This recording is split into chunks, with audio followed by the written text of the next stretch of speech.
जय हिंद दोस्तों, वंदे मातरम। स्वागत है आप सभी का आपके अपने YouTube चैनल युगबोध अकेडमी में। दोस्तों आज अपन लोग करने वाले हैं NCERT मैथ प्रश्नावली 4.3 का पार्ट 3। इतना याद रखिएगा, पार्ट 2 और पार्ट 1 मैंने इससे पहली वाली दो वीडियो के अंतर्गत करा दिए हैं। जितने भी क्वेश्चन थे 1 क्वेश्चन से लेकर 2 क्वेश्चन के अंतर्गत जितने भी सवाल थे मैंने पहली वाली वीडियो में करा दिए हैं। आज के जो अपन लोगों के सवाल हैं इस वाली वीडियो में जो आज मैं सवाल कराने वाला हूँ इसमें कराऊंगा क्वेश्चन 3 कराऊंगा, क्वेश्चन 4 कराऊंगा, क्वेश्चन 5 कराऊंगा। तो आप लोग कॉपी और पेन लेकर के मेरे साथ साथ समझते हुए नोट करते जाइएगा और जहाँ भी समझ में नहीं आए तो कमेंट कर दीजिएगा। मैं जब कमेंटों को देखूंगा तो वहाँ पर आप लोगों का क्लियर जो डाउट होगा वो क्लियर कर दूंगा। तो चलते हैं अभी तो क्वेश्चन नंबर 3 को किस तरह सॉल्व करना है, तो वीडियो को स्टार्ट करते हैं बिना देरी किए। जैसे यहाँ पर क्वेश्चन 3 है, इसमें क्या कहा है इसमें पहले पढ़ लेंगे। इसको लिखा है इसमें, क्या एक ऐसे आम की बगिया बनाना संभव है जिसकी लंबाई चौड़ाई से दुगनी हो और उसका क्षेत्रफल 800 मीटर स्क्वायर हो? यदि है तो उसकी लंबाई और चौड़ाई ज्ञात करो। तो चलते हैं इसको किस तरह सॉल्व करना है, आप लोग मेरे साथ साथ नोट करते जाइएगा और समझते जाइएगा।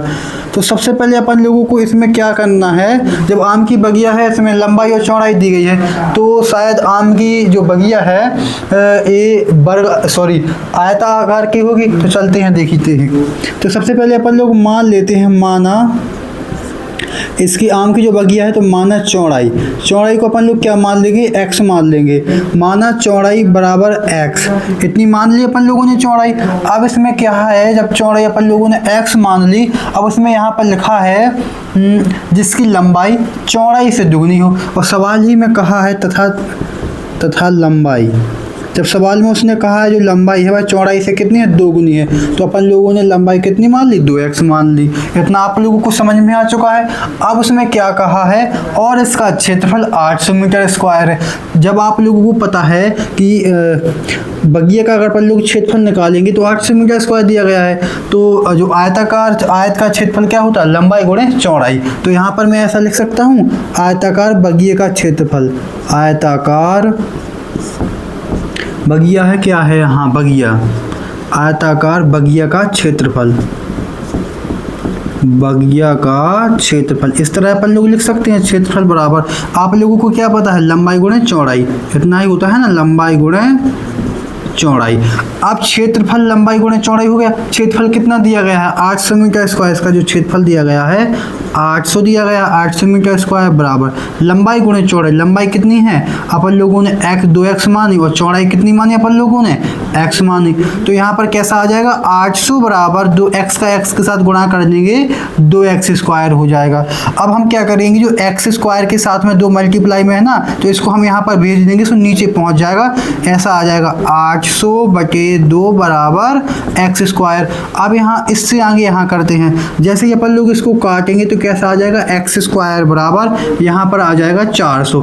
इस वाले स्क्वायर को हटाएंगे, इस साइड क्या आ जाएगा, अंडर रूट, ऐसा आ जाएगा 400 अंडर रूट। यहाँ पर अगर प्लस माइनस लगाना चाहते हो तो लगा लीजिए, नहीं है कोई बात नहीं। तो यहाँ पर सिंपल ऐसा निकाल सकते हैं, x का मान कितना आ गया है, 20। अब 20 कैसे आया, अपन लोग 400 को क्या लिख सकते हैं, रूट के अंदर 20 गुणे 20 लिख सकते हैं ना। ऐसा तो जोड़ा बना के हमने 20 निकाल लिया। एक इसका यहाँ पर प्लस माइनस करके अगर अपन लोग सॉल्व करेंगे इसको तो ऐसा आएगा, देखना एक बार ऐसा हो जाएगा, 400 ऐसे आ गए, प्लस माइनस के कितना निकल के आएगा, 20 निकल के आएगा। एक मान प्लस का 20 होगा, एक मान माइनस का। लेकिन अब हमने यहाँ पर लगाया नहीं है, अपन लोग सीधा हम प्लस का ही मान लेकर के चल रहे हैं। तो x का मान कितना, 20 निकल के आ चुका है। तो जब x का मान अपन लोगों ने चौड़ाई क्या मानी थी, x मानी थी, तो चौड़ाई अपन लोगों की कितनी निकल के आ गई, चौड़ाई निकल के आ गई 20 मीटर।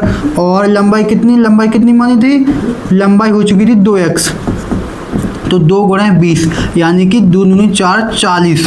कितनी निकल के आ गई, लंबाई 40 मीटर निकल के आ गई। तो अपन लोगों का सवाल सॉल्व हो चुका है। तो इस तरह की बगिया बनाना संभव है। तो इसमें क्या लिखा था, क्या एक ऐसी आम की बगिया बनाना संभव है, हाँ इस तरह की आम की बगिया बनाना संभव है। दोस्तों अपन लोगों ने क्वेश्चन नंबर 3 को पूरी तरह से फिनिश कर दिया है। अब चलते हैं 4 नंबर का क्वेश्चन किस तरह सॉल्व करना है। तो आप लोग समझिएगा किस तरह इसको सॉल्व करना है। सवाल नंबर 4 में क्या लिखा है, क्या निम्न स्थिति संभव है, यदि है तो उनकी वर्तमान आयु ज्ञात कीजिए। 2 मित्रों की आयु का योग 20 है। 4 वर्ष पूर्व उनकी आयु का गुणनफल 48 वर्ष है। सॉरी 48 वर्ष था। कहने का ये मतलब है कि दो मित्र हैं, उनकी वर्तमान आयु है, उनका योगफल कितना है 20 है। 4 वर्ष पूर्व यानी 4 वर्ष पहले उनकी आयु का जो गुणनफल था कितना था 48 वर्ष का था। तो चलते हैं देखते हैं इसको किस तरह सॉल्व करना है। तो सबसे पहले अपन लोग हल डाल देंगे। हल डाल देने के बाद क्या करेंगे, ऐसा करेंगे, माना पहले मित्र की आयु वर्तमान आयु, माना पहले अपन लोग वर्तमान आयु में पहुंच जाएंगे। माना पहले मित्र की वर्तमान आयु, माना पहले मित्र की वर्तमान आयु मान लेंगे x वर्ष। कितनी मान ली अपन लोगों ने, x वर्ष मान ली। तथा दूसरे मित्र की आयु, तथा दूसरे मित्र की आयु, दूसरे मित्र की आयु क्या मान लेंगे अपन लोग, पहले मित्र की वर्तमान, यहाँ पर आयु लिख दें, यहाँ पर आयु नहीं लिखा है, आयु बराबर x वर्ष। अब यहाँ पर सवाल में बोला है कि दोनों मित्रों की आयु का योगफल कितना है 20 है। तो यहाँ पर मैं ऐसा कर दूँ 20 माइनस के x कर दूँ। अगर मैं इन दोनों को जोड़ दूंगा, जैसे 20 माइनस x है प्लस के x, तो कितना है 20 ही तो निकल के आ रहा। तो इस तरह कर सकते हैं ना, दूसरे मित्र की आयु 20 माइनस x कर दी मैंने। अब यहाँ पर देखिएगा क्या करेंगे अपन लोग, इसमें क्या करेंगे, पहले की अपन लोगों ने x वर्ष मान ली, दूसरे की मान ली 20 माइनस के x। ठीक, इतना तो हो चुका है। अब सवाल में कहा 4 वर्ष पूर्व, तो यहाँ पर हम लिख देते हैं 4 वर्ष पूर्व। 4 वर्ष पूर्व यहाँ पर लिख देता हूँ पहले मित्र की आयु, पहले मित्र की आयु, पहले मित्र की आयु। 4 वर्ष पूर्व के लिए पहले मित्र की आयु क्या हो जाएगी, पूर्व के लिए पूछा ना, तो इसमें से क्या होगा, घट जाएगा, x माइनस 4 हो जाएगा। इसी तरह दूसरे मित्र की आयु, दूसरे मित्र की आयु, मित्र की आयु सेम, दूसरे मित्र की आयु अपन लोगों ने क्या मानी थी वर्तमान आयु 20 माइनस के x, तो 20 माइनस के x माइनस के 4, इतना हो चुका। तो इसको अपन लोग कैसा लिख देंगे, 20 में से 4 जाएगा 16 माइनस के x, इतना बन चुका है। पहले मित्र की आयु x माइनस के 4 हो गई और दूसरे मित्र की आयु 4 वर्ष पूर्व 16 माइनस के x। 4 वर्ष पूर्व उनकी आयु का गुणनफल 48 वर्ष था, यानी इसका और इसका गुणनफल कितना था 48 वर्ष। तो प्रश्नानुसार आप लोगों को जहां भी समझ में नहीं आया तो कमेंट कर देना, मैं आपका डाउट क्लियर कर दूंगा। पहली बात तो आप लोग समझते जाएगा, मैं विस्तार से समझा रहा हूँ। प्रश्नानुसार 4 वर्ष पूर्व दोनों मित्रों की आयु का गुणनफल कितना था, x माइनस के 4 गुणा 16 माइनस के x, कितना था इनका गुणनफल 48 था। इस वाले का गुणा मैं यहाँ पर करा देता हूँ, किस तरह करना है तो चलते हैं करते हैं। x का पहला 16 के साथ करेंगे तो कितना आ जाएगा 16x आ जाएगा, इतना आ चुका है। अब x का अपन माइनस x के साथ कर देंगे तो माइनस क्या आ जाएगा x स्क्वायर, माइनस 4 का 16 के साथ करेंगे 16 चौको 64, माइनस कितना हो जाएगा 64 हो जाएगा। और माइनस 4 का प्लस के माइनस x के साथ करेंगे तो प्लस का कितना होगा 4x बराबर 48। अब हम इसमें क्या करेंगे देखना आप लोग, इस वाले को इस वाले 16x को 4x को जोड़ देंगे। तो पहले ऐसे करेंगे, इसको भी इसी साइड ले जाओ कि पहले ऐसा कर दें, जोड़ दें 16 4 20, चलो 20x माइनस के x स्क्वायर माइनस के 64 बराबर 48। अब हम इसमें क्या करेंगे 48 को इस साइड लाएंगे, इसको क्रम से व्यवस्थित कर रहे हैं, सबसे बड़ी घात पर छोटी घात फिर एक इस तरह इसके क्रम में। तो माइनस के x स्क्वायर प्लस के 20x माइनस के 64, 48 इस साइड आएंगे माइनस के हो जाएंगे 48 बराबर 0। अब हम इसमें से क्या करेंगे, चलो पहले एक बार और कर देता हूँ, x square plus 20x minus minus जोड़ दीजिए, 8 4 12 6 6 10 और 11 111। इसमें से हम क्या करेंगे -1 ऐसा कर लीजिएगा, या इसमें से -1 कॉमन निकाल लीजिएगा, या फिर -1 से इसमें पूरे में गुणा कर दीजिएगा। तो हम इसमें -1 से पूरे में गुणा करेंगे तो समीकरण द्विघात समीकरण इस तरह बन जाएगा, x स्क्वायर माइनस के 20x और प्लस के 112 बराबर 0। अब अपन लोगों को ये चेक करना है क्या निम्न स्थिति बनाना संभव है। तो आप लोगों को पता है विविक्त कर वाला सूत्र पता है ना, विविक्त कर वाला, तो क्या होता है x square minus 20x plus 112 बराबर 0 की तुलना, यहाँ पर मैं ऐसा कर की तुलना ax square plus bx plus c बराबर 0 से। इतना नोट कर लीजिएगा आप लोग, क्योंकि मैं इसको मिटा रहा हूँ। इतना नोट कर लीजिएगा एक बार, यहाँ से यहाँ कराऊंगा पहले आगे।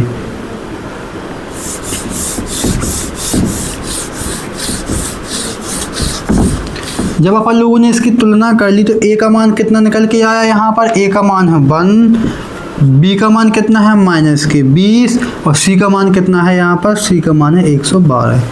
तो डी बराबर क्या होता है, b² - 4ac।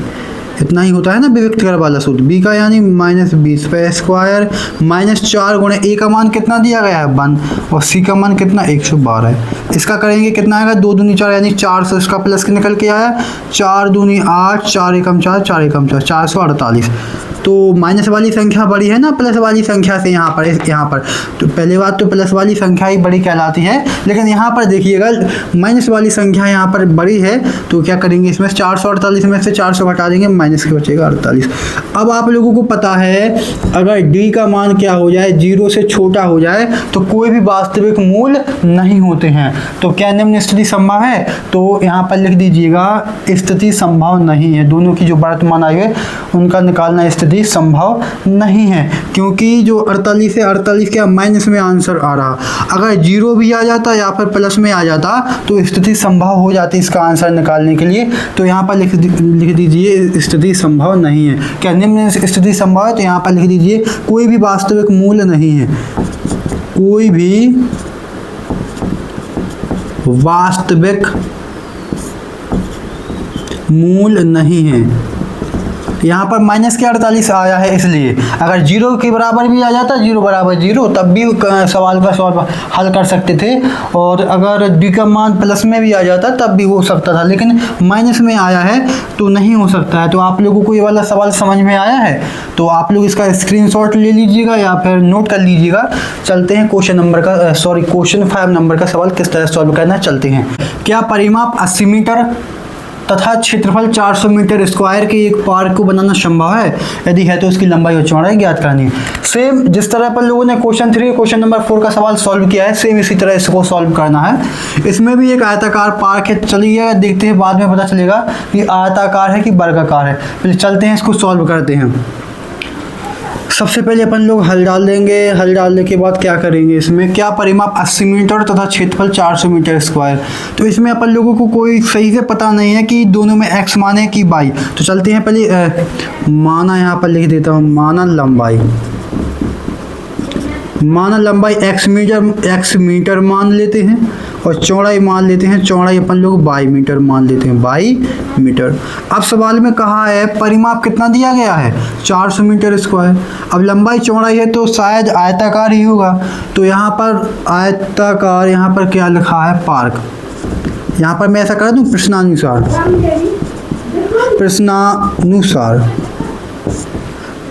पार्क का परिमाप क्या होता है 2 कोष्ठक। अब चूंकि पार्क आयताकार होगा तो पार्क का परिमाप 2 कोष्ठक लंबाई प्लस चौड़ाई, ऐसा ही हो चुका होगा ना। अब लंबाई चौड़ाई अपन लोगों ने क्या मानी है यहाँ पर x + y, तो ऐसा कर देते हैं। परिमाप कितना दिया गया है 80 मीटर, लीजिए 80 मीटर कर दिया, यहाँ पर 2x + y। अब जो यहाँ पर 2 गुणा में लिखा है 2 हम इस साइड लाएंगे तो 80 के नीचे आ जाएगा 2 ऐसा बटे में, तो x + y कितना निकल के आया 40 बराबर x + y। इतना निकल के आया, ऐसा लिख दीजिए। इसको ऐसा करें, हम x + y को इस साइड लाएंगे, इसको इस साइड कर देंगे। ये हो गया अपन लोग को समीकरण 1। अब क्या करेंगे अपन लोग इसमें, और इसका क्षेत्रफल कितना दिया गया है 400 मीटर स्क्वायर। प्रश्नानुसार क्षेत्रफल 400 मीटर स्क्वायर है, तो क्षेत्रफल क्या होता है लंबाई गुणे चौड़ाई। तो प्रश्नानुसार क्षेत्रफल कितना दिया गया है, तो सीधा कर देते हैं 400 बराबर लंबाई गुणे चौड़ाई x गुणे y, ऐसा ही हो जाएगा प्रश्नानुसार में। तो ये हो जाएगा अपन लोगों को समीकरण नंबर 2 मान लेते हैं 2। समीकरण 2 ये हो चुका है। अब क्या करेंगे, यहाँ पर इस वाले यहाँ पर सीधा ऐसा कर दीजिए, x का इसमें मान निकाल लीजिए, x बराबर 40 माइनस के y। ये हो चुका है समीकरण 1। तो यहाँ पर समीकरण 1 का मान समीकरण 2 में रखने पर ऐसा कर देते हैं, यहाँ पे ऐसा कर दीजिए, x का मान समीकरण 2 में रखने पर, समीकरण 2 में रख दीजिए। समीकरण 2 में क्या है, x गुणे y को हम ऐसा कर देते हैं, x गुणे y बराबर कुछ नहीं, हमने पलट दिया है, इसको इस साइड कर दिया, इसको इस साइड, बराबर में है दोनों, कोई दिक्कत की बात नहीं। x का मान कितना रख दिया, 40 माइनस के y। आप लोग समझते जाइएगा, जहाँ भी समझ में नहीं आए तो कमेंट कर दीजिएगा कि मुझको यहाँ पर समझ में नहीं आया, तो मैं दोबारा से इसको रिपीट कर दूंगा। अब y का 40 के साथ गुणा कर देंगे, 40y माइनस के y स्क्वायर बराबर 400। समझते जाइएगा किस तरह इसको सॉल्व करना है। अब हम क्या करेंगे, 400 को हम इस साइड लाएंगे और इसको हम क्रम से व्यवस्थित कर देंगे, माइनस के y स्क्वायर प्लस के 40y माइनस के 400 बराबर 0। इसमें हम क्या करेंगे, यहाँ पर माइनस कॉमन निकाल लीजिए, या फिर माइनस से इसमें क्या कर दीजिए, माइनस से पूरे सवाल में, यहाँ पूरे द्विघात समीकरण में गुणा कर दीजिए। मैं -1 से पूरे में गुणा कर देता हूँ, तो y स्क्वायर माइनस के 40y और प्लस के 400 बराबर 0। अब ये वाला बन चुका है। अब इसकी तुलना कर देंगे अपन लोग, की तुलना ax square bx plus c बराबर 0 से। इसकी तुलना इसलिए इससे कर रहे हैं तो पता चल जाएगा कि इसमें विभक्त का जो सूत्र है उससे पता चल जाएगा कि क्या निम्न स्थिति संभव है कि नहीं है। तो इसमें अपन लोग क्या करेंगे, इसमें a का मान कितना निकल के आया, a का मान आ जाएगा अपन लोगों का यहाँ पर 1, और b का मान कितना आएगा माइनस के 40, और c का मान अपन लोगों का आ जाएगा 400। आप क्या करेंगे, इसके आगे का मैं यहाँ पर करा देता हूँ आप लोगों को, ठीक। इसके आगे का तो विभक्त का सूत्र क्या होता है, d बराबर b स्क्वायर माइनस के 4ac, यही होता है ना। तो यहाँ पर b का मान कितना दिया गया है, माइनस के 40। चलिएगा माइनस के 40 का स्क्वायर कर देता हूँ, -4 गुणे a का मान कितना है 1 है, c का मान कितना है 400 है। यहाँ पर देखिएगा 4 चौको 16 हो जाएगा, 1600 आ जाएगा, माइनस के 1600 नहीं आएगा, प्लस का आएगा, क्योंकि माइनस का माइनस के साथ गुणा करेंगे प्लस हो जाएगा, और 4 चौको 16। जैसे ये गया कितना आ रहा है d, तो d बराबर 0। अब चूंकि आप लोगों को पता है अगर d का मान 0 के बराबर आ जाए तो 2 बराबर वास्तविक मूल होते हैं। कैसे होते हैं, यहाँ पर 2 बराबर वास्तविक मूल। जब वास्तविक मूल होते हैं तो इनका हम द्विघात समीकरण को अपन लोग सॉल्व करके उसका मान निकाल सकते हैं। देखिएगा किस तरह निकालते हैं, 2 बराबर वास्तविक मूल हैं, यहाँ पे ऐसा लिख दिए होते हैं। इतना आप लोगों को समझ में आ चुका है। आप चलते हैं इस वाले समीकरण को सॉल्व करते हैं द्विघाती समीकरण, द्विघाती सूत्र से। द्विघाती जो सूत्र होता है उसे किस तरह इसको सॉल्व करते हैं। तो मैं क्या कर दूं यहाँ पर, कहाँ करा दूं यार, इसको मिटा दूं, चलेगा इसको मिटा देता हूँ मैं, इसको इतना मिटा देता हूँ यहाँ से, ठीक, इतना मिटा देता हूँ, आप लोग समझ लीजिएगा थोड़ा। द्विघाती सूत्र यहाँ पर लिख देता हूँ, द्विघाती सूत्र, इसको ऐसा भी श्रीधराचार्य सूत्र भी बोलते हैं। अब देखिएगा द्विघाती सूत्र होता क्या है, द्विघाती सूत्र होता है माइनस के b plus minus under root D. यहाँ पर ऐसा d की जगह अपन लोग क्या लिख सकते हैं, d बराबर b स्क्वायर माइनस के 4ac। ए वाला यहाँ पर लिखा होता है बटे 2a। तो अब यहाँ पर देखिएगा जो अपन लोगों का द्विघाती समीकरण है किस में है, y के पदों में है ना, तो यहाँ पर y आ जाएगा। तो सीधी बात यह है कि y बराबर माइनस के b plus minus under root d बटे 2a। d का मान d की जगह अपन लोग b स्क्वायर माइनस के 4ac रख सकते हैं। तो y बराबर माइनस के b, तो माइनस पहले से है, माइनस के 40 plus minus under root D का मान कितना निकाला अभी अपन लोगों ने, 0 निकाला, 0 कर दिया, 2a। ए का मान कितना है 1 है, तो y बराबर प्लस के आ जाएगा 40 प्लस माइनस 0 बटे 2। तो अपन लोग इसमें क्या करेंगे, एक बार 0 के साथ, सॉरी एक बार प्लस 0 एक बार माइनस 0, तो देखते हैं किस तरह निकलता है। 40 प्लस 0 बटे 2, तो y का मान कितना निकल के आया, 20 निकल गया। इसी प्रकार y बराबर 40 माइनस के 0 के बटा में 2, तब भी कितना आया देखो। अब यहाँ पर देख लीजिएगा जो y के मान है दोनों बराबर हैं कि नहीं। हमने एक बार प्लस में रखा तब भी 20 आया, माइनस में रखा तब भी 20 आया, तो दोनों बराबर मूल हैं। तो इससे क्या पता चलता है, विभक्तिकर वाले सूत्र से इससे हम अपन लोगों को मूल की जो प्रकृति होती है उसका पता चल जाता है कि किस तरह है, वास्तविक है कि कोई भी हल नहीं है, वास्तविक नहीं है, इससे सब पता चल जाता है। तो आप लोग ये वाला सूत्र याद रखिएगा, एक विभक्तिकर वाला ये वाला सूत्र याद रखिएगा, d बराबर b स्क्वायर माइनस के 4ac। तो दोस्तों ये वाली प्रश्नावली पूरी फिनिश हो चुकी है। तो यहाँ पर अपन लोगों ने जो क्या माना था, लंबाई चौड़ाई मानी थी ना, यहाँ पर कितनी मानी थी अपन लोगों ने, लंबाई और चौड़ाई। हाँ, जो दूसरा समीकरण अपन लोगों को क्या बना था, अपन लोगों को समीकरण बना था x बराबर, चलो लंबाई यहाँ पर सीधी लिख देता हूँ मैं, लंबाई लंबाई अपन लोगों ने क्या निकाली, लंबाई अपन लोगों ने क्या मानी थी, यहाँ पर x मानी थी और चौड़ाई अपन लोगों ने y मानी थी।